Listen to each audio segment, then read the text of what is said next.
The Earth is hurtling through space, and we humans are on a collision course with destiny.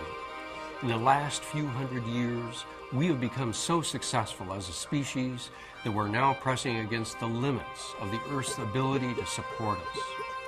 We're entering a time of crisis that's also a time of great opportunity. At its core, the opportunity is for us to grow up and continue our journey into early adulthood as a human family. We're being pushed to wake up, and we're being pulled to grow up.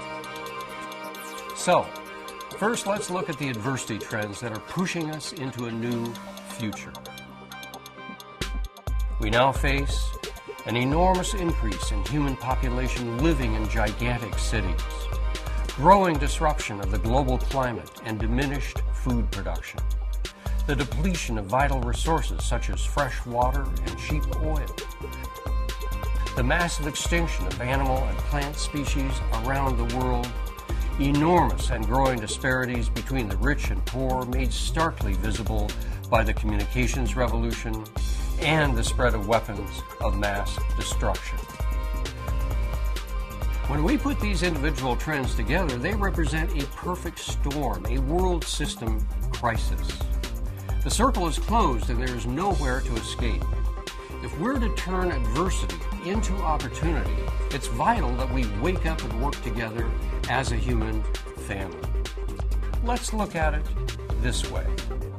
Imagine the Earth is a ball that is about to hit a wall, an evolutionary wall that represents the limits of current forms of growth and behavior. Imagine the ball is full of people. Some are pulling together in cooperation, while others are seeking their own advantage, and they are pulling apart in conflict. If the internal stresses are too great and we don't pull together, we see the outcome is a shattering evolutionary crash. In this scenario, we miss the opportunity to move to a new and better outcome and instead veer off into a new dark age for humanity. But here's a different possibility. First, people are seeing the impending crisis and putting on the brakes. So the Earth is slowing as it approaches the evolutionary wall, reducing the force of the impact. Second, many people within the Earth system are pulling together and working together for a promising future.